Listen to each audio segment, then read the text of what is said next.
बड़े लोग जो अब बहुत बड़े मकाम पर हैं, उन्होंने भी शनाख्त नहीं किया था शुरू में।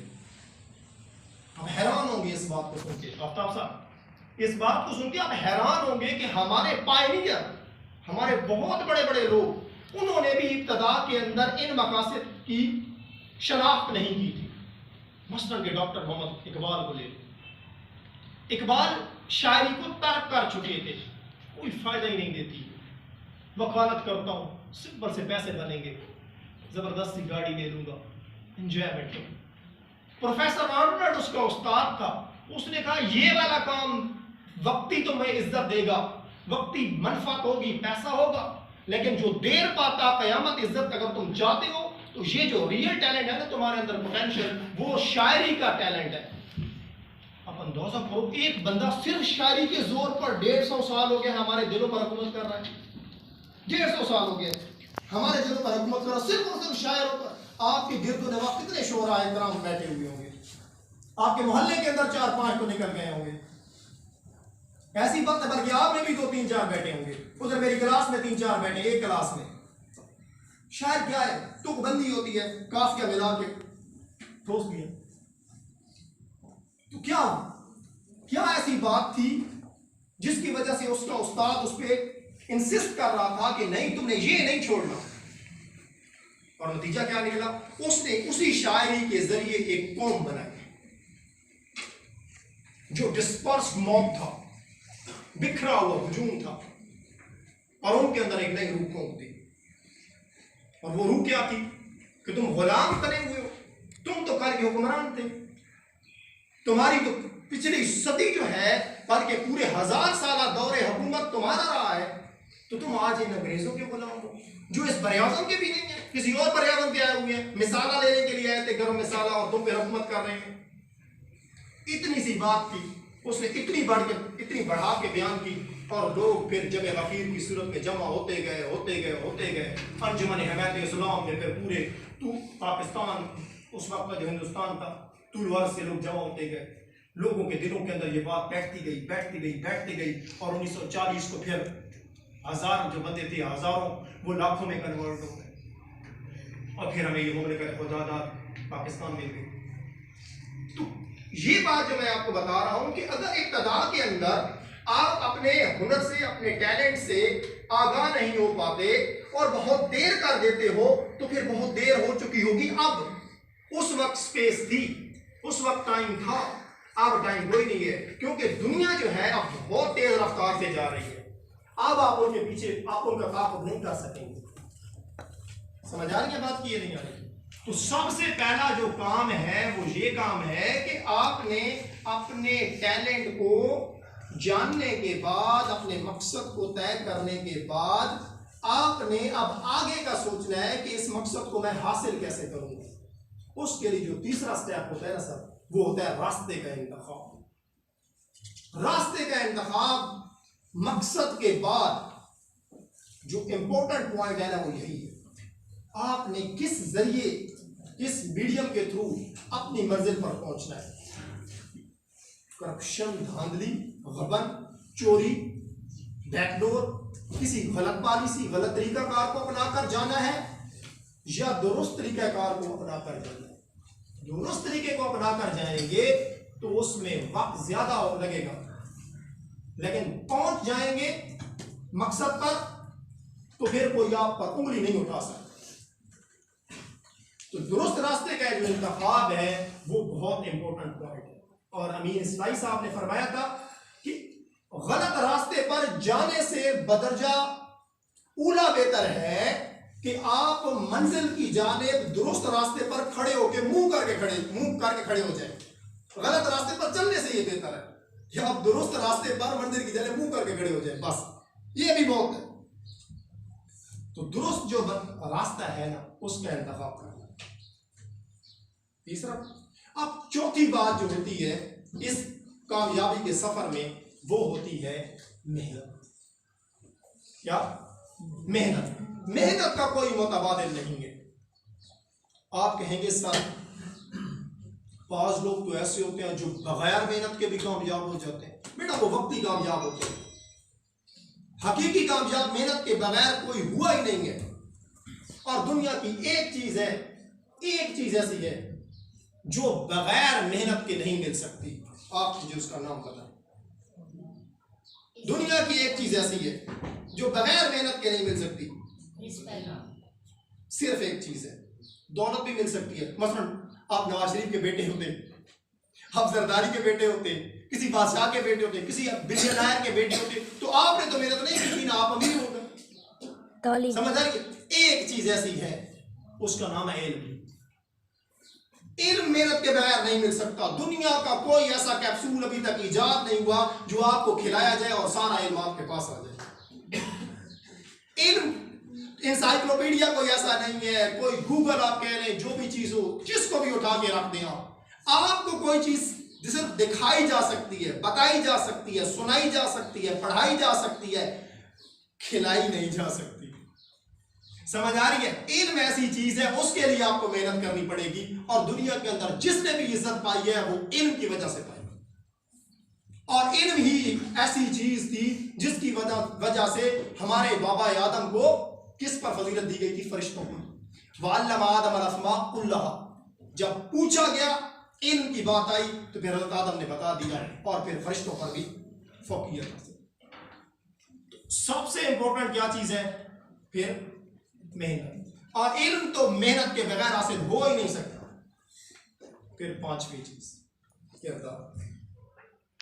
मेहनत भी आप कर रहे हो, लेकिन आपके अंदर किरदार का कोई सुकम और कोई खामी हो। झूठ आप बोलते हो, लाहो गोई से आप परहेज न करें, फजूल गोई से आप परहेज न करें, गालम गलोच से आप परहेज न करें, ईमानदारी आपका शेवा ना हो। ये वाली जो चीजें होती हैं, ये फिर आपको इल्म भी कोई फायदा नहीं देगा, आपको मेहनत भी कोई फायदा नहीं देगी, आपको दुरुस्त रास्ते का इंतखाब भी कोई फायदा नहीं देगा, आपको मकसद का तयन भी कोई फायदा नहीं देगा। क्योंकि इन सारी चीजों का एक ही टारगेट होता है, किरदार। किरदार हमारा ये है, जिस तरह के मैं आज भी क्लास में बता रहा था, किरदार हमारे लोगों का ये था, जो हमारे दरख्शा सितारे थे, जो आसमान कामयाबी पर चमकते रहे थे, उनका किरदार ये था कि हमारा सलाउद्दीन अयूबी और उधर से रिचर्ड अव्वल मुकाबिल थे जंग में, और जंग की हालत में ये हुआ कि रिचर्ड का जो घोड़ा था वो मर गया। अब इधर से सलाउद्दीन अयूबी था मुसलमान कौम का सरबराह, हेड, कमांडर इन चीफ, और आगे से उनका। अब चाहिए तो ये था कि उसके पास घोड़ा नहीं है, वो पैदल है, उसका गला उतार दिया जाए। लेकिन इसने क्या किया? इसने कहा कि मुकाबला बराबरी के बुनियाद पर होता है। मुकाबिल तब मुकाबिल है जब उसके पास भी वही मौके हो जो मेरे पास। ये हमारा स्टैंडर्ड है, ये हमारे में आरात है। इसने अपने शाही अस्तबल से एक घोड़ा भेजा और कहा कि मुकाबला जो होगा वो बराबरी के बुनियाद पर होगा।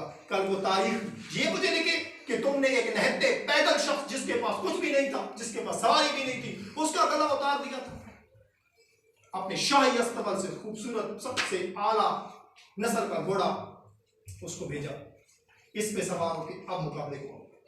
और जब वहां पर घोड़ा ले जाया गया तो उसके जो वजीर मुशीर वगैरह जो उस वक्त साथ उसके खड़े थे, उसने कहा बादशाह सलामत उस पे ना बैठो, ये उसका सिधाया हुआ घोड़ा होगा, ट्रेन घोड़ा होगा जो आपके काबू में भी नहीं आएगा और सीधा उसके कैंप में चला जाएगा। उसने कहा कि अगर उसने मुझे दबोचना होता तो मैं पैदल था। वो इस स्टैंडर्ड का बंदा नहीं है, वो बहुत आला स्टैंडर्ड का बंदा है। मुसलमान बहुत आला स्टैंडर्ड के बंदे होते हैं। ये थे हमारे मियार। और आज यर्दुलवाद के अंदर आप नजर दौड़ाएं, आपको पता चले हम 5 रुपए के लिए, 10 रुपए के लिए मिलावट, झूठ, धोखाधड़ी, गबन, स्मगलिंग क्या क्या नहीं कर रहे। तो सबसे इंपॉर्टेंट बात बेटा क्या होगी? किरदार साजी। किरदार अपना बनाओ, किरदार को दुरुस्त करो ताकि आप अपने टारगेट को अचीव करो। अब आखिरी बात, कामयाबी से। क्या कामयाबी इसी चीज का नाम है कि आप डॉक्टर बन जाओ, या क्या कामयाबी इसी चीज का नाम है कि आप बहुत बड़ी पोस्ट पे कोई सीईओ लग जाओ? नहीं, ये कामयाबी नहीं। कामयाबी ये है कि आप तो इज्जत से, ईमानदारी से साहिब रोजगार बने और आपके ज़ेरे साया जो लोग मेरे किफालत हैं, आप उनकी मदद भी करो। अपने मुआशरे के पिसे हुए तबके को भी नवाजो। जो सहूलियात अल्लाह ताला ने आपको बख्शी हैं उनको भी नवाजो, क्योंकि कामयाबी के लिए सिर्फ एक लफ्ज इस्तेमाल किया जाता है। हकीकी मानों के अंदर सिर्फ वो शख्स कामयाब है जो मुतमईन है। और इत्मीनान जो है इसका सिर्फ और सिर्फ एक ही रास्ता है कि जो कुछ आपको मिला है आप तकसीम करो। तिजोरियां भर के सेहत के संभाल के रखोगे तो दिल का जो चैन है ना वो कभी नहीं मिलेगा। गिरदुनवा में नजर दौड़ो, बड़े बड़े हुक्मरानों को देखो किस किस बीमारी का शिकार है और रात को कौन कौन सी गोलियां खा के वो सोते हैं, नींद तक के लिए तरस गए हैं। वजह क्या थी और वजह क्या है? इत्मीनान कल सिर्फ और सिर्फ तभी मिल सकता है जब आप रिज़ाए इलाही को अपनी रिजा बना लो। यही असूल है जिंदगी का, यही कामयाबी का जीना है, यही कामयाबी का तरीका है। मैं आखिर में सर आपको बहुत शुक्रगुजार हूँ कि शायद आपके दिमाग के अंदर फिर सिर्फ 5 मिनट बल्कि आपके और भी ले लूँगा। सारे हमारे बच्चे बैठे हैं, इनका एक मसला होता है अक्सर बेशतर क्लास के अंदर भी, सर हम पढ़ते हैं हमें याद नहीं होता। ये मेरा एक जुज़वी सा सानवी सा टॉपिक है, सिर्फ 5 मिनट आपके मजीद लूँगा। यादाश्त हमारी कमज़ोर है सर। तो बेटा यादाश्त किस चीज़ का नाम है? यादाश्त किस चीज़ का नाम है? ये कोई चिप है, ये कोई मेमोरी कार्ड है, क्या है भाई? यादाश्त फकत एक चीज का नाम है, तकरार, रिपीटिशन। जितना दोहराओगे उस चीज को उतना उसको इस्तकरार मिलेगा, उतना उसको करार मिलेगा, उतना वो मजबूत से मजबूत तर होती जाएगी। अब आप कहेंगे सर हमारे लिए कोई ऐसा तरीका बता दें कि हमें भी याद हो चीजें। तो बेटा सिंपल सा एक असूल मैं आपको बता रहा हूं कि जब भी पढ़ो तो 7 से ज्यादा आइटम, 7 से ज्यादा चीजें बैक वक्त पढ़ने के बाद 8वीं चीज ना पढ़ो। 7 से मुराद नहीं है 7 किताबें पढ़ लो, नहीं, किसी भी टॉपिक के साथ आपने आइटम चुने, उसमें से कुछ छोटे छोटे पॉइंट्स चुने, उसके बाद 8वां पॉइंट ना चुनो। 7 पॉइंट्स याद करके आपने उन 7 पॉइंट्स को दोबारा दोहराना। ये मैं आपको मेडिकली पॉइंट ऑफ व्यू से और जो बड़े बड़े न्यूरोलॉजिस्ट हैं उनके पॉइंट ऑफ व्यू से आपको बता रहा हूं कि 7 से ज्यादा कोई चीजें आपने बजाकवात नहीं रखनी, वगरना पढ़ोगे फिर भूल जाएंगे। उसके बाद आपने फिर दोहरानी है और विद इन 50 सेकेंड जो चीज भी आपके दिमाग के अंदर जाएगी ना, विद इन 50 सेकेंड, यानी 1 मिनट कर लेना, 1 मिनट के अंदर अंदर उस चीज को आपने क्या करना है, वो अपने दिमाग का जो दिमाग है इसके अंदर बहस से जो भी इंफॉर्मेशन दिमाग में ब्रेन में जाती है तो उसको क्या करना पड़ता है, आपने रिटेन करना होता है और 50 सेकंड के बाद वो चीज आपकी गुजर जाएगी, खत्म हो जाएगी। आपने 50 सेकंड के बाद उसको फिर दोबारा दोहरा लेना है, कोई सा भी आइटम। दूसरी इंपॉर्टेंट चीज, 45 मिनट से ज्यादा एक नशिस्त में ना पढ़े। 45 मिनट तक कोई भी चीज आपने पढ़ी है, 45 मिनट के बाद आप उठो, एंजॉयमेंट करो, बैर खेलो, दोस्त के साथ गपशप लगाओ, कोई चीज खानी है तो खा लो। 45 मिनट के बाद आपको एक रिफ्रेशर चाहिए।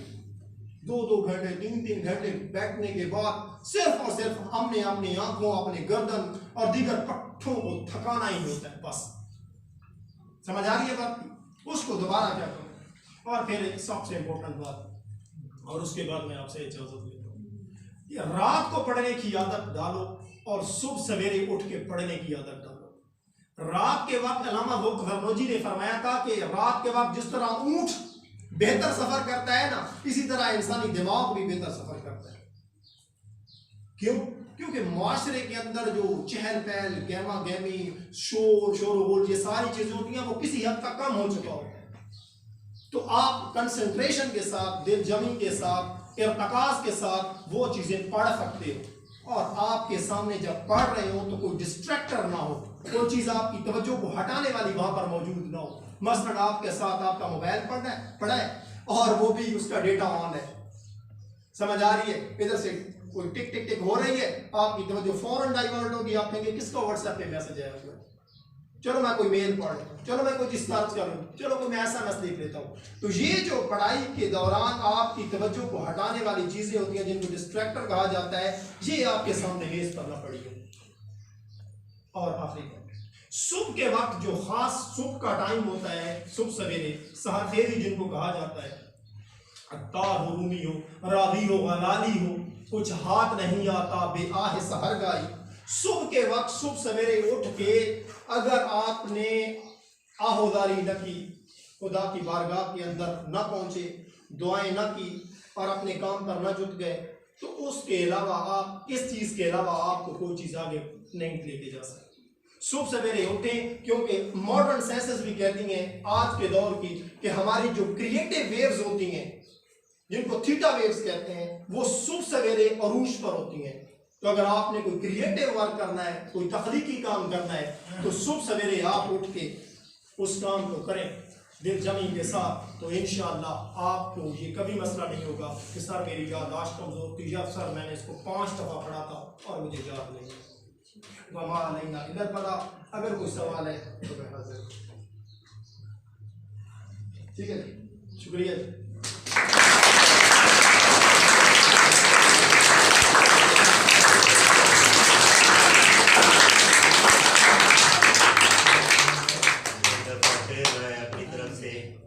अपने रफ़क़ाए कार की तरफ से, तमाम तलबा की तरफ से जनाब प्रोफेसर मियाँ मोहम्मद अरशद साहब और मोहम्मद जावेद भाई का तहे दिल से शुक्रिया अदा करता हूँ।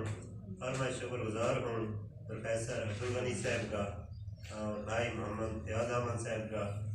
आप मेज़बान हैं, आप हमारी अल-ताहिर अकेडमी की तामीर और तरक्की में दिलचस्पी लेते हैं, हिस्सा लेते रहते हैं, हमें अपने कीमती शफ़क़त से बशरों से नवाजते रहते हैं।